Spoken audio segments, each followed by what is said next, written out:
Kalau bicara soal drama Teach You a Lesson, banyak penonton merasa lega sekaligus marah saat menontonnya. Drama itu kayak ngebuka ruang buat ngeliat sisi gelap dunia pendidikan, perundungan di sekolah, lemahnya perlindungan terhadap guru, dan gimana orang dewasa kadang nggak punya kuasa penuh buat menegakkan keadilan di lingkungan pendidikan. Tapi yang paling bikin tertekan, cerita kayak gitu ternyata nggak sepenuhnya fiksi. Ada kasus nyata yang punya pola yang mirip. Salah satu kasus yang sering disebut dalam diskusi publik di Korea Selatan terjadi di sebuah SMA berasrama di Provinsi Gangwon. Sekolah ini dikenal punya reputasi akademik yang cukup tinggi.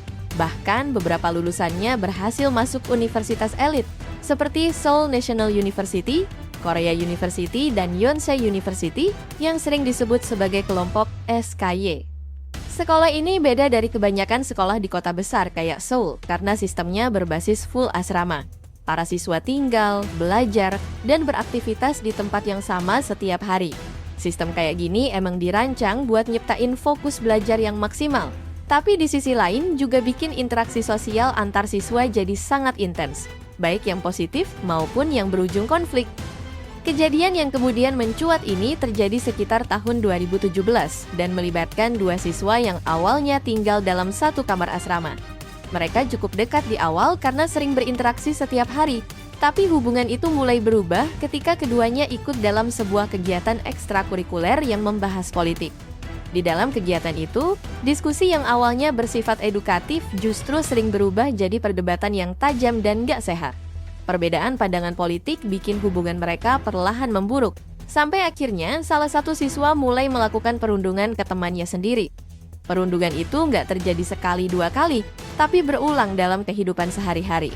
Bentuknya berupa hinaan verbal dan ejekan yang menyentuh latar belakang pribadi korban. Dalam beberapa laporan, korban bahkan sering direndahkan di depan orang lain, termasuk saat berada di ruang makan asrama. Situasi ini bikin lingkungan yang seharusnya aman justru terasa menekan bagi korban. Lama-kelamaan, dampaknya nggak hanya terasa secara sosial, tapi juga psikologis. Nilai akademik korban menurun, kondisi mentalnya terganggu, dan ia bahkan sempat membutuhkan bantuan konseling profesional. Kasus ini kemudian dilaporkan ke pihak sekolah dan masuk ke mekanisme Komite Penanggulangan Perundungan. Dalam sistem pendidikan Korea Selatan, komite ini bertugas memeriksa kasus bullying secara formal, menghadirkan pihak korban, terlapor, dan saksi untuk menentukan apakah pelanggaran benar terjadi dan apa sanksinya. Setelah pemeriksaan dilakukan, pihak sekolah menyimpulkan kalau perundungan emang terjadi dan tergolong serius. Keputusan awalnya adalah meminta pelaku pindah sekolah, memberikan permintaan maaf kepada korban, serta mengikuti edukasi terkait pencegahan kekerasan. Namun, keputusan ini nggak berhenti di situ. Orang tua dari siswa yang terlibat sebagai pelaku mengajukan keberatan dan membawa kasus ini ke berbagai tingkat administrasi dan hukum.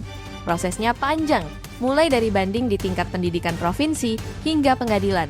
Dalam perjalanan itu, keputusan sempat berubah-ubah, tetapi beberapa putusan akhirnya kembali menegaskan kalau perundungan emang terbukti dan tindakan disiplin tetap diperlukan. Selama proses yang berlangsung bertahun-tahun itu, situasi menjadi semakin rumit karena melibatkan banyak lembaga.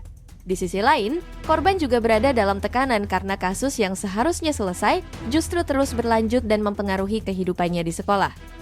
Akhirnya, pelaku pindah sekolah, sementara korban memilih keluar dari lingkungan asrama. Namun, cerita ini nggak berhenti di situ. Beberapa tahun kemudian, kasus ini kembali mencuat ke publik ketika dikaitkan dengan posisi penting yang dipegang oleh orang tua salah satu pihak yang terlibat. Dari titik itu, kasus yang awalnya hanya dikenal di lingkup pendidikan berubah jadi bahan diskusi nasional di Korea Selatan. Kasus ini sering dibicarain karena memperlihatkan satu hal yang juga terasa dalam drama Teach You a Lesson, bahwa perundungan di sekolah bukan hanya soal konflik antar siswa, tapi bisa bersinggungan dengan kekuasaan, proses hukum, dan bagaimana sistem bekerja ketika ada pihak yang memiliki pengaruh lebih besar. Dan akhirnya, kasus ini jadi pengingat kalau di balik sistem pendidikan yang terlihat rapi dan kompetitif, ada dinamika sosial yang jauh lebih rumit. Dan seperti yang juga terasa di drama tersebut, pertanyaan terbesarnya bukan cuma siapa yang salah, tapi juga seberapa jauh sistem bisa benar-benar melindungi yang lemah.